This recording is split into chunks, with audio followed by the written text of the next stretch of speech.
नमस्कार, मैं हूं संजय शर्मा। आप देख रहे हैं 4 PM news network. Uttar Pradesh के घोसी चुनाव नतीजों ने लखनऊ से दिल्ली तक हड़कंप मचा दिया है।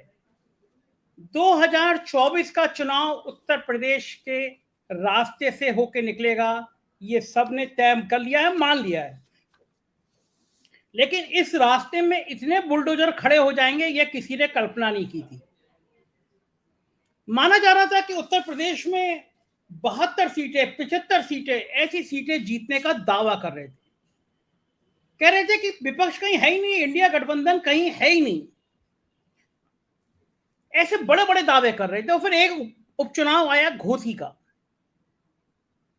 भारतीय जनता पार्टी से समाजवादी पार्टी में आए और समाजवादी पार्टी से विधायक बने दारा सिंह चौहान ने बड़ी शान के साथ समाजवादी पार्टी से इस्तीफा दिया और भारतीय जनता पार्टी में शामिल हो गए।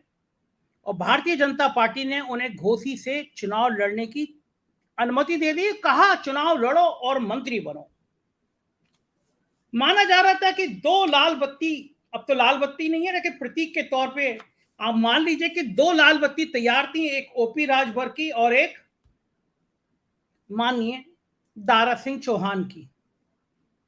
और वो चुनाव में कहीं हार ना जाए, दिल्ली दरबार ने पूरी तैयारी की थी।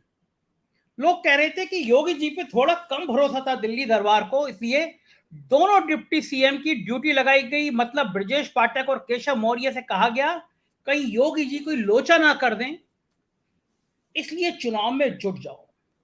अब आप कहेंगे योगी जी क्यों लोचा कर दें, क्यों चर्चा थी, तो मैं वो चर्चा भी बता दे रहा हूं जो राजनीतिक गलियारों में बड़ी आम थी। वो चर्चा ये थी कि योगी जी नहीं चाहते थे कि ओपी राजभर और दारा सिंह चौहान को पार्टी में लिया जाए। ओपी राजभर मेरे मित्र हैं, बहुत बढ़िया दोस्त हैं, लेकिन बहुत बड़बोले नेता हैं।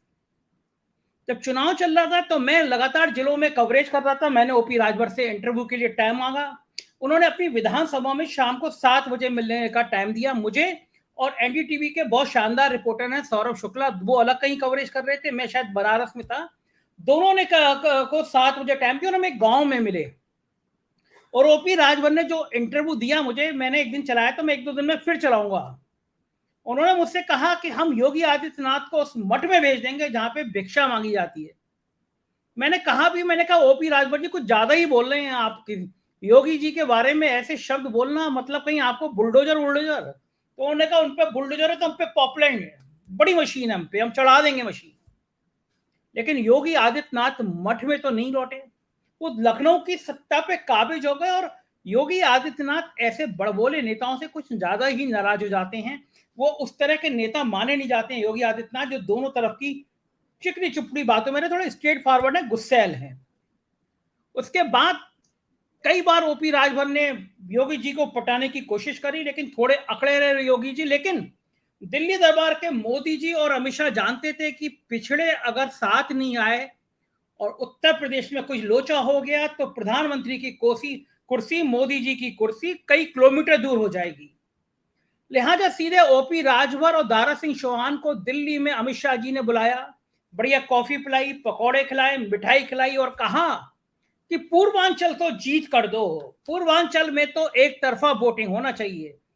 लगी हुई सीट है आजमगढ़ और फिर बनारस, वहां से प्रधानमंत्री खुद निर्वाचित होते हैं। लिहाजा पूर्वांचल का पूरा रौंद दो। तैयारी हो गई, ज्वाइनिंग हो गई और फिर योगी जी को झटका लगा। योगी जी को झटका इसलिए लगा क्योंकि ओपी राजभर की पार्टी के जो विधायक थे वो मुख्तार अंसारी के बेटे हैं, अब्बास अंसारी। योगी जी की पूरी राजनीति का सबसे बड़ा मूल बिंदु 3 लोग रहे हैं, अतीक अहमद, आजम खां और मुख्तार अंसारी। अतीक अहमद अल्लाह मियां को प्यारे हो गए, आजम खान निपटा दिए गए रामपुर में, और मुख्तार अंसारी जेल में है। हर विधानसभा में, हर लोकसभा चुनाव में योगी आदित्यनाथ मुख्तार अंसारी का नाम लेते हैं। लेकिन योगी आदित्यनाथ को बहुत झटका लगा जब मुख्तार अंसारी का बेटा जिस पार्टी में शामिल है, उस पार्टी को अमित शाह जी ने, जेपी नड्डा ने एनडीए गठबंधन का हिस्सा बना लिया। अगर साफ साफ शब्दों में कहूं तो अब मुख्तार अंसारी एनडीए गठबंधन का हिस्सा है। मतलब साफ साफ है, योगी आदित्यनाथ जिस पार्टी का चेहरा है, योगी आदित्यनाथ जिस पार्टी के कर्ता धर्ता हैं, वो भारतीय जनता पार्टी वो एनडीए के नेता मोदी जी अब उस एनडीए का हिस्सा मुख्तार अंसारी का बेटा भी है। सोशल मीडिया पे लोगों ने ट्रोल किया, सोशल मीडिया पे लोगों ने पूछा पूछा कि योगी जी, अब आप मुख्तार अंसारी के बेटा अगर वो जेल से छूट के आएगा तो उसके साथ मंच कैसे साझा करेंगे?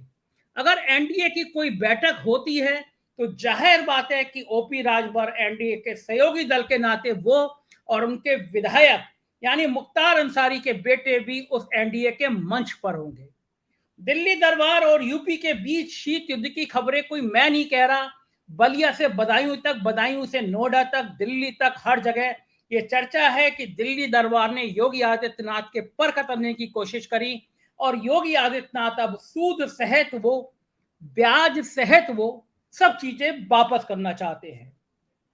भारतीय जनता पार्टी के अंदर भी, विपक्ष में भी और नौकरशाही में भी यह चर्चा है कि अगर 2024 में इतना प्रचंड बहुमत मिला, अगर भारतीय जनता पार्टी 300 सीटें क्रॉस करी तो योगी आदित्यनाथ के भविष्य पर बड़ा सवाल खड़ा हो जाएगा।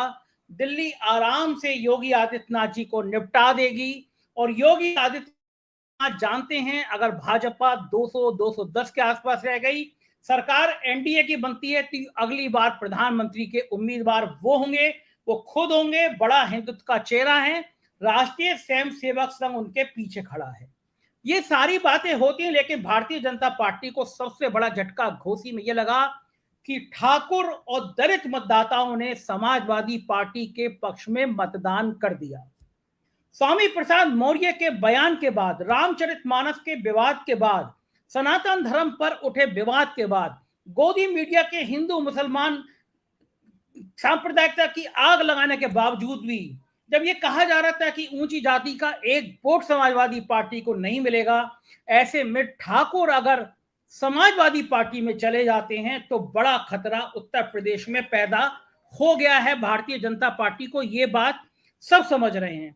सब इसलिए भी समझ रहे हैं क्योंकि अगर कांग्रेस और सपा का अलायंस होता है जो लगभग तय है, तो उस स्थिति में अगर कांग्रेस 10 ठाकरों को टिकट दे देती है और जो घोसी में प्रयोग हुआ, ठाकरों के साथ दलित, मुसलमान, पिछड़े, अति पिछड़े खड़े हो जाते हैं, तो भारतीय जनता पार्टी का 10 सीटों पर वही हाल होगा जो घोसी में हुआ है। और सबसे बड़ा सवाल यह खड़ा हुआ कि योगी आदित्यनाथ जो ठाकरों के एक छत्र नेता माने जाते हैं, राजनाथ सिंह दिल्ली दरबार में चले गए हैं, अगर उन योगी आदित्यनाथ के कहने के बावजूद भी ठाकुर समाजवादी पार्टी में जा रहा है तो भारतीय जनता पार्टी करेगी तो क्या करेगी? क्योंकि उत्तर प्रदेश में अगर इंडिया का ये गठबंधन मजबूत होता है तो जाहिर है भाजपा को बहुत बड़ा झटका लगेगा। पश्चिमी उत्तर प्रदेश के बड़े क्षत्रिय नेता हैं, उनसे मैंने बात करी, पूछा कि आखिर भाजपा में ठाकुर क्यों नहीं रुक रहे, क्यों चले गए, जबकि योगी आदित्यनाथ के रूप में एक इतना बड़ा चेहरा है। तो मुझे पता चला, पश्चिमी उत्तर प्रदेश और पूर्वांचल के एक बड़े ठाकुर नेता से मैंने बात की, उन्होंने कहा कि पश्चिमी उत्तर प्रदेश से 8 ठाकुर सांसद होते थे, इस बार भारतीय जनता पार्टी ने 2 ठाकुरों को टिकट दिया, एक जीत गया, एक हार गया। योगी आदित्यनाथ की कैबिनेट मिनिस्टर में कोई ठाकुर नेता नहीं है। ठाकुरों के प्रति लोगों की नाराजगी तो बढ़ गई, जैसे अखिलेश यादव की सरकार में यादवों के प्रति, मायावती की सरकार में दलितों के प्रति, और इस सरकार में लोग ठाकरों के प्रति थोड़ा गुस्सा तो जताते हैं कि सरकार ठाकरों की है, लेकिन हकीकत में ठाकरों का प्रतिनिधित्व, उनके काम कम हो रहे हैं। तो ये जातीय संतुलन, ऊंची जाति का संतुलन अगर गड़बड़ाता है तो भारतीय जनता पार्टी कहां खड़ी होगी? और ये जो चर्चा चल रही है तो उसमें ये सवाल हर हालत में उठना स्वाभाविक है कि ये हार किसकी है, योगी की या मोदी की?